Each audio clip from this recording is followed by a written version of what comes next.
Hotel রেস্টুরেন্টে আমরা এরকম ছোলা বুট কিভাবে ভুনা করে থাকি। তো আপনি যদি এই ভিডিও সম্পূর্ণ দেখেন তাহলে আপনিও আমাদের মতো এরকম মজা করে ছোলা বুট ভুনা করতে পারবেন। তো সামনে তো রমজান মাস, এই ভিডিওটা অনেকটাই আপনাদের কাজে লাগবে। তো অবশ্যই ভিডিওটা সম্পূর্ণ দেখেন আমাদের মতো এরকম কিভাবে বানাবেন। তো প্রথমে আমি সারা রাত বুটটা ভিজিয়ে রাখছিলাম।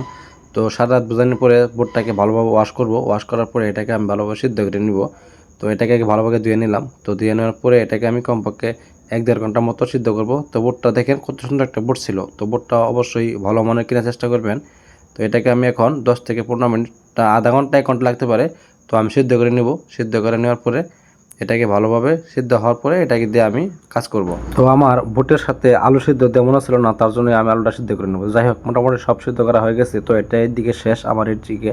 তো আমি এখন তেলটা বসাই নেব। তো প্রথমে দিয়ে দিচ্ছি তেল, তারপরে একটু পেঁয়াজ দিয়ে দিছি, তারপরে দিয়ে দিচ্ছি তেজপাতা, এখন দিয়ে দিলাম এলাচ, তারপর কিছু লং, তারপরে দিলাম কিছু ডালচিনি, তারপরে আদা বাটা, রসুন বাটা, তারপরে দিয়ে দিব এখানে একটু হালকা একটু ভাজে নিব। তো এটা 2-3 মিনিট ভাজবো সুন্দর করে। ভাইজে যে একটা কাঁচা গ্রান আছে, তো এটা আমি সরাই ফেলবো আগে ভাইজে।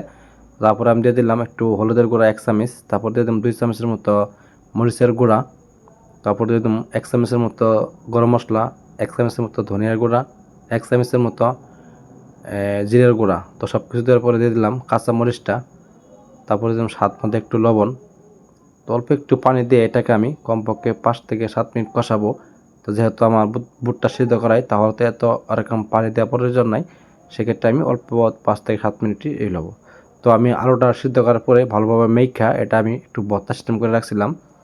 তো এটাকে এখানে ভালোভাবে আগে বোনা করে নেব। তো আলুটা একটু সময় নিয়ে 4-5 মিনিট সময় নিয়ে এটাকে ভালোভাবে সুন্দরভাবে বোনা করে নেব, যাতে এটা কাঁচা গ্রান না থাকে, সুন্দরভাবে বোনা করে নেব। তো এটা একটু সময় নিয়ে বোনা করবেন, যাতে বোনাটা কিন্তু বোর্ডের সাথে মিক্স হয়ে এটা বোর্ডের স্বাদ বাড়াবে। তো যাই হোক, এটা আমি একটু সময় নিয়ে টাইম নিয়ে এটা আমি ভালোভাবে বোনা করে নেব। তো বোনা করার পরে এটা আমি যেখানে আমি দিয়ে দেবো যে আমি সিদ্ধ করে রাখছিলাম বুটটা।